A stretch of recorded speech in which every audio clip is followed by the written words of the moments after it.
Pernah nggak sih kalian lihat harga saham terus mikir, waduh, kok bisa semahal itu ya? Atau sebaliknya, loh kok ini murah banget? Nah, di sini kita akan coba bedah bareng-bareng pertanyaan paling dasar buat semua investor. Gimana caranya tahu nilai sebuah saham yang sebenarnya? Oke, kita mulai dari sini ya. Angka yang nongol di aplikasi saham kalian itu adalah harganya. Tapi pertanyaannya, apa itu beneran nilainya? Sering banget loh ada jurang pemisah antara harga yang kita bayar sama nilai yang kita dapat. Nah, kebingungan inilah yang mau kita pecahin sama-sama. Dan inilah inti dari valuasi. Di satu sisi ada market price atau harga pasar. Angka yang kelihatan jelas di layar. Semua orang bisa lihat. Tapi di sisi lain, ada yang namanya intrinsic value atau nilai intrinsik. Ini kayak nilai wajar yang tersembunyi, yang harus kita cari tahu sendiri. Tugas kita sebagai investor ya mencari harta karun yang tersembunyi ini. Misi inilah yang jadi bahasan utama kita sekarang. Ngerti bedanya harga sama nilai itu bukan cuma teori doang loh. Ini tuh inti dari strategi investasi yang cerdas. Justru kemampuan buat ngelihat celah di antara keduanya itulah yang membedakan investor jagoan dari yang biasa-biasa aja. Jadi apa sih sebenarnya nilai intrinsik itu? Gini deh, bayangin aja kalau sebuah perusahaan itu pohon apel. Nah, nilai intrinsiknya itu adalah total nilai dari semua apel yang bakal dihasilin pohon itu di masa depan. Tapi ingat ya, ini tuh sebuah perkiraan yang dihitung, bukan angka pasti yang nggak bisa berubah. Coba deh bayangin, harga pasar itu kayak anjing peliharaan yang lagi jalan-jalan. Lincah banget, lari ke sana kemari karena ada berita atau rumor. Nah, sementara itu, nilai intrinsik itu tuannya, jalannya lebih tenang dan stabil. Idealnya, si anjing ini bakal selalu ngikutin tuannya, walaupun nggak selalu jalan persis di sebelahnya. Tujuannya tetap sama. Nah, celah antara si anjing dan tuannya inilah yang jadi peluang emas buat para investor. Ini membawa kita ke perburuan paling seru di dunia investasi, berburu saham yang salah harga. Saham yang salah harga atau mispriced itu terjadi ketika harga di pasar melenceng jauh banget dari nilai wajarnya. Dan jangan salah loh, kondisi salah harga ini bisa bertahan lama banget loh. Kita udah sering lihat buktinya kan? Kayak gelembung.com di akhir 90-an, atau krisis properti sebelum 2008, di mana harga-harga aset itu terbang jauh di luar nalar selama bertahun-tahun. Jadi, ini dia nih, inti permainannya. Begitu kita bisa mengidentifikasi saham yang salah harga, rencana kita jadi simpel banget.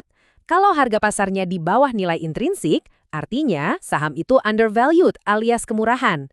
Ya, ini sinyal buat beli. Sebaliknya, kalau harganya jauh di atas nilai intrinsik, sahamnya overvalued atau kemahalan. Nah, ini saatnya buat jual atau bahkan short. Oke, terus gimana dong cara kita mulai ngitung nilai intrinsik itu? Yuk, kita buka kotak perkakas seorang investor dan lihat beberapa alat dasarnya. Ini adalah metode-metode perbandingan buat dapat gambaran awal nilai sebuah perusahaan.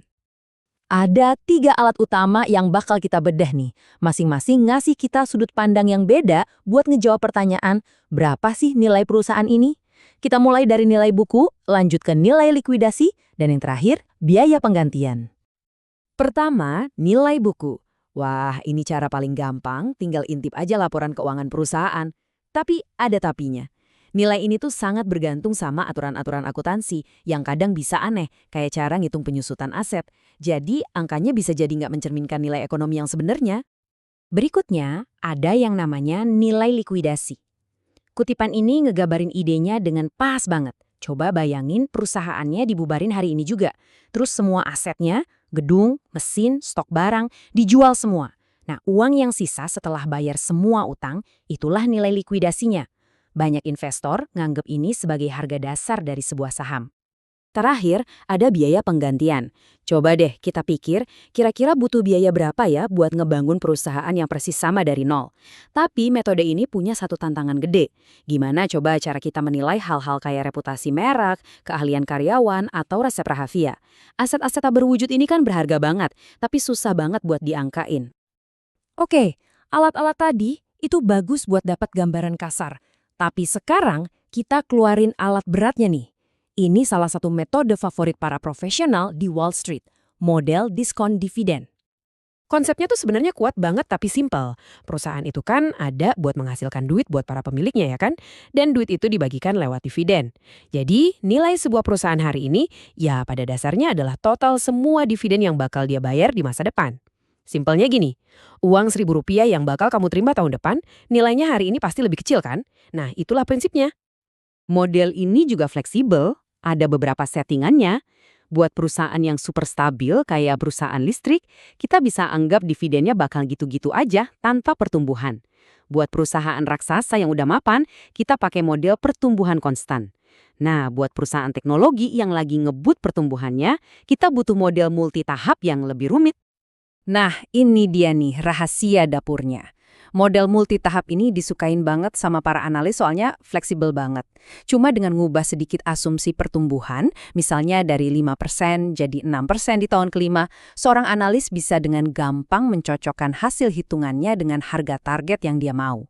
Ini alat yang canggih, tapi di tangan yang salah bisa jadi alat pembenaran. Nah, ini membawa kita ke bagian terakhir.